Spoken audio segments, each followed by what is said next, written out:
I mean, he's still the head of the snake, obviously.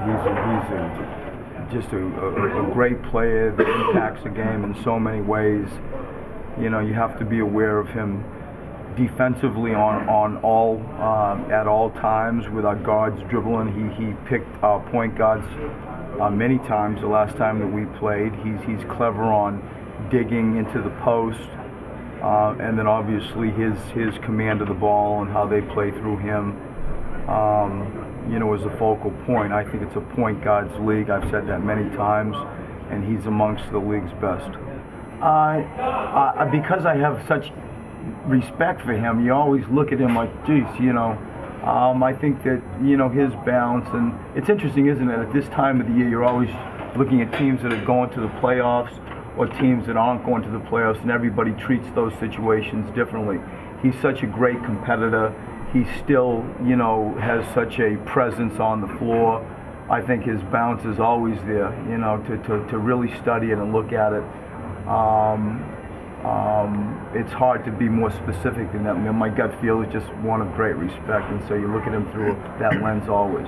Just what him, you know, you look at Rondo, and it's not like he's Russell Westbrook physicality and body. You know, Westbrook is a stallion.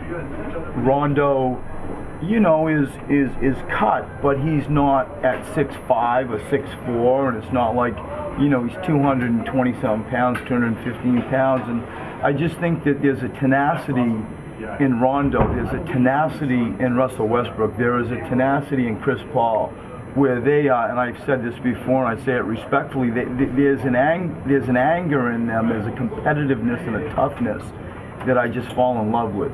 And when you have that disposition as a point guard, and they're your leader, and it's a point guard's league, as I said, and I think that's what I hope he learns, where he gets that competitive edge and that tenacity, and looks at it from these types of players. That's the growth of Michael Carter-Williams, because at 6'6" and 180 pounds, you know, he does take some hits. He's shown that he's got far more competitive drive than I initially thought. I'm always pointing out those types of players to Michael, and Rondo is one of them. Coach, you said this morning Nerlens isn't ready yet, but is there still a chance that he could play this season? 6 games? I suppose, and it's probably the most asked question I get, and it's fair enough, and especially here in Boston.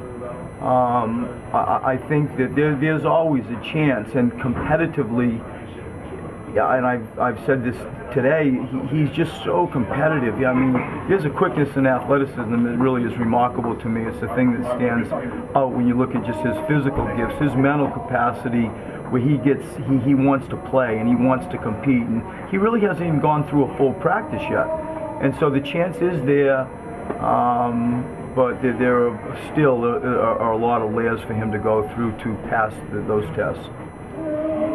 He's wide-eyed. When you talk to him, he doesn't give back a lot, so you're not really sure, you know, at times what's going on. And then you get a text from him, and you look at the depth of the text on how well it's written, how thoughtful it is, how it's very provoking. He's endearing when you're around him. I love him.